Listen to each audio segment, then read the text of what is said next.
So who's the other target? That would be Chico. He's being held in the same area as Pops.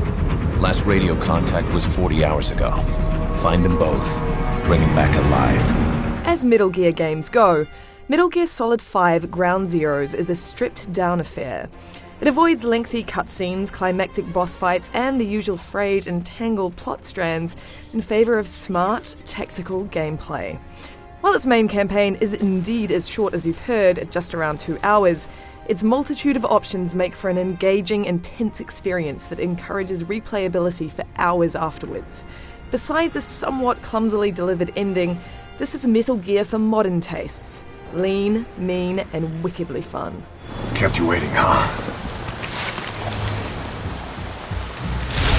The prologue to the upcoming full-bodied Metal Gear Solid 5 The Phantom Pain, Ground Zeroes takes its structural and tonal cues from Peace Walker, 2008's wonderful PSP game.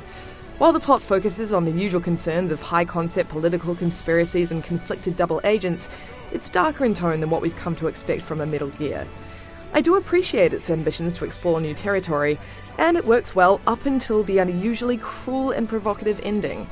I suspect writer and director Hideo Kojima was going for heartbreaking, but that final blow felt unearned, shoehorned in for shock value. But the story is over quickly. When I rushed through it, I could finish it in less than an hour, but taking my time, I finished it in 3. You'll want to approach it differently than the usual Metal Gear game, and take advantage of its 5 sizable side missions and the number of accessible and ingenious ways in which to play most of them. For the first time in the series, Big Boss's adventure is a non-linear one, played out in the US naval prison facility known as Omega Base. It's a relatively small open-world sandbox with a sprawling, functional ecosystem, and it's full of open industrial areas and heavily populated camps, all surrounded by raging sea. Ground Zeroes is at its most visually impressive on the PlayStation 4, but Omega Base is stunningly realised regardless of the console you choose to play on. It's a detailed, considered world presented sharply and cleanly, and it's testament to its character that it feels like an entirely different locale depending on the weather. The main campaign's dark storm is not only beautifully moody enough to make Ground Zeroes feel almost like survival horror, but makes sneaking past guards more forgiving than the side mission's harsh light of day. We're going to search the area. Over. Ground Zeroes is always a challenge. While Boss has never been more flexible, enemies are smart and plentiful. In daylight and played on hard mode, they possess cruel 20/20 vision and react to every little movement or shifting shadow by becoming more efficacious in their patrolling. CP, this is Delta 4. Spotted a suspicious individual. Going to check it out. Over. You're given a couple of helpful technological perks to counter this, such as a pair of binoculars that tag enemies to track their movements. But, largely and thrillingly, it's up to you to utilise your terrain in whatever way you wish to get through the area unscathed. I found the stealth approach by far the most satisfying way to play. Do you put everyone to sleep with a tranq gun? Do you follow a guy from a distance in a vehicle, then leap out when his back is turned and pull him into the shadows? It's up to you. Or you can do this all guns blazing.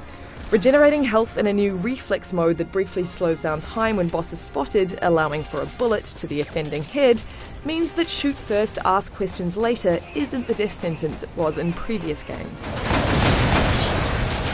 But take this approach and prepare to be penalised. Stealth is still Metal Gear's reason for existence, and Ground Zeroes post-mission report rewards you with unlockable items and high scores for a no-kill, no-detection playthrough. A couple of side missions fall down because they encourage a louder approach. An on-rails helicopter mission that has boss protecting an endangered VIP from above is generic, while another blow-up 3 things mission disintegrates into brainless action pap. I admit I found a certain catharsis in all the destruction after all the sneaking, but I was not compelled to play either mission again. Otherwise, I was happily enticed by Ground Zeroes' world for a good 8 to 10 hours. Finding each XOF patch to unlock the console-specific side missions was a surprisingly tense and entertaining way to replay the main mission, while beating trials and speedruns and finding rare unlockables became seductive prospects once I had familiarised myself with Omega Base. Alright, come on, do it. While I'm unconvinced that Kojima is quite ready to tackle more controversial narrative material, for the most part Ground Zeroes represents a new, more sophisticated era for Metal Gear. Thanks to its detailed sandbox and plenty of ways to play in it, a Snake adventure has never looked or played better, and it hints at incredible promise for its upcoming big brother. For more on Metal Gear Solid 5 Ground Zeroes, stick with IGN. Now enjoy Big Boss letting off some steam.